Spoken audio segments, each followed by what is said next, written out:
the note as close to the beat as possible. So right at the moment the quantization is off, but if I turn it on, there's sensitivity changes that I can do.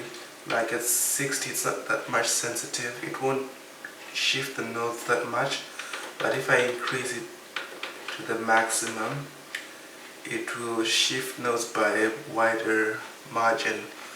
And sometimes if, let's say you're playing a drum sound and you deliberately play slightly out of beat to make it give it more a human feel or a swing feel, it will shift your notes and put them dead on time, and sometimes it doesn't sound too nice. So usually I have the quantization turned very low, or most of the times just off. But if you're playing, it depends on the music you're playing. Then on this side we got the number of beats in the song and the tempo and the measure underneath. Then I won't go into detail about the up 1, 2 and 3 and 4, but you can record different arpeggios and save them to these. I haven't tried this yet, but I know you can do it. Then you can switch between the different arpeggios during a song. I'll explain arpeggios later on. So I've done my first track, which had the flute sound, and now I'm heading over to the next track, and I'm gonna record an electric piano sound on top. So I do the same process. I go to voice, which is function number 2.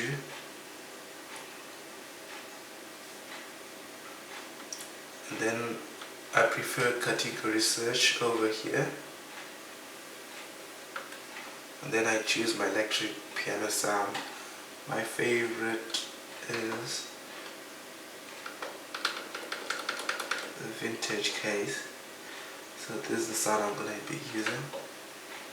So I'm now ready to record. I've got my sound loaded up and it's ready to record. So I'm going to press play, and then it's going to count up to 4 as usual, and then it's going to start recording.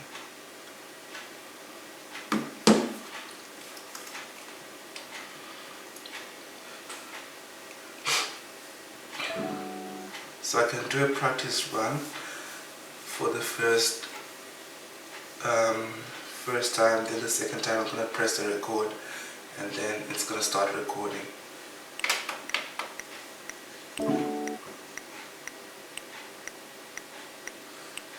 I'm sorry, I just made a mistake. I just erased. I just recorded my electric piano to the first track, which had my flute. So that's a mistake I made.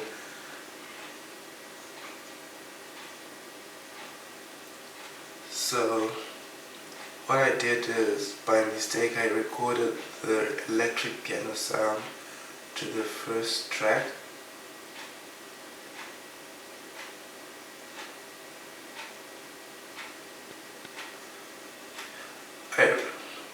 I recorded the electric piano sound to the first track over here instead of recording to the second track.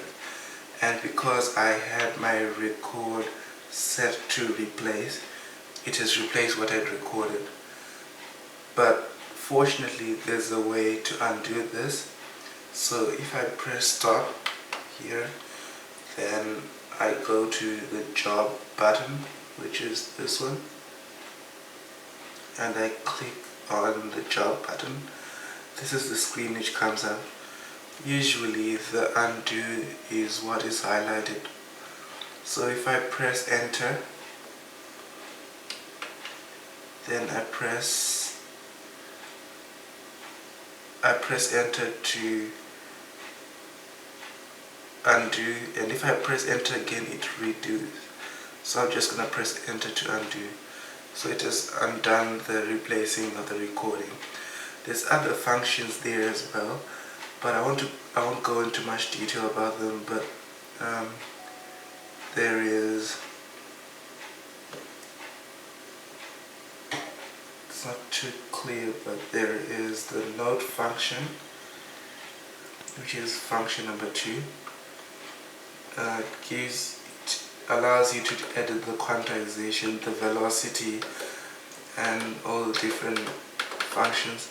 This is very useful if you have used the step recording feature and you want to change values of different notes.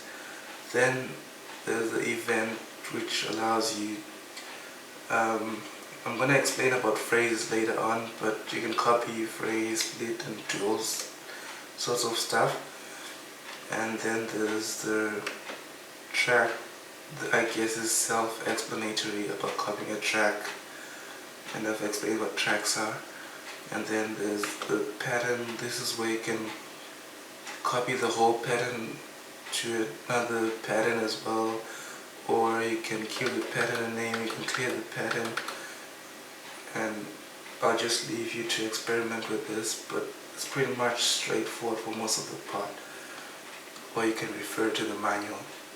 So I've gone to the job and I've done the undo, so I've got my track back with the flute.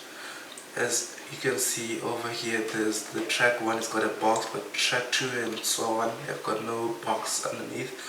This means that only track 1 has been recorded. There's stuff underneath it.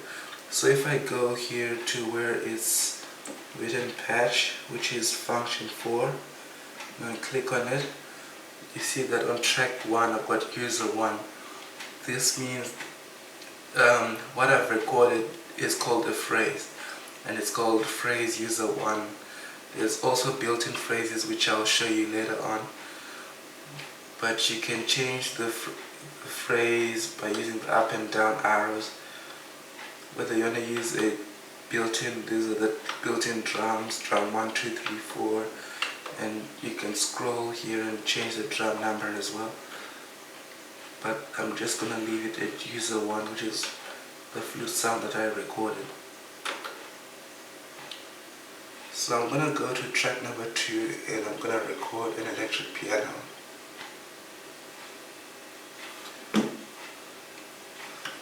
So I go to track number 2 and I press record.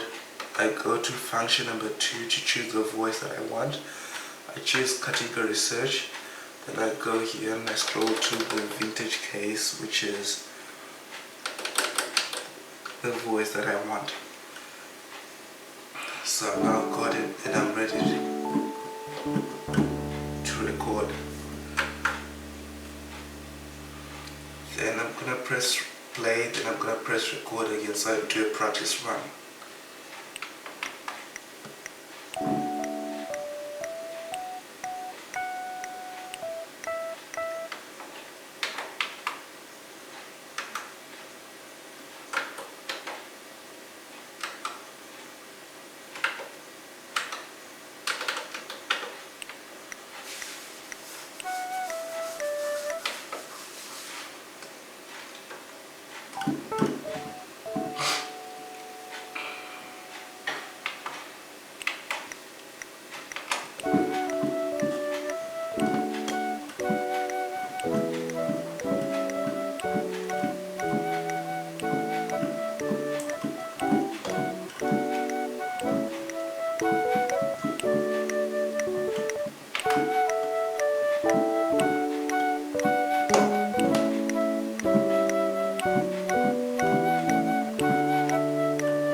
Alright, so I've done my first and second track with the flute and electric piano sound.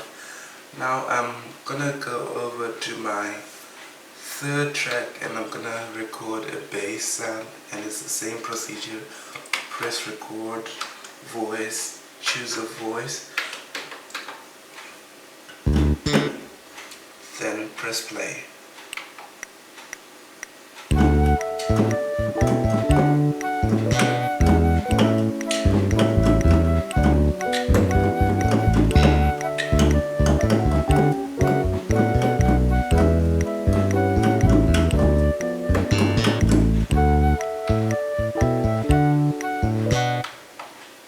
it might be slightly out of beat, but you can use the quantization for the bass as well to make your notes stay on beat.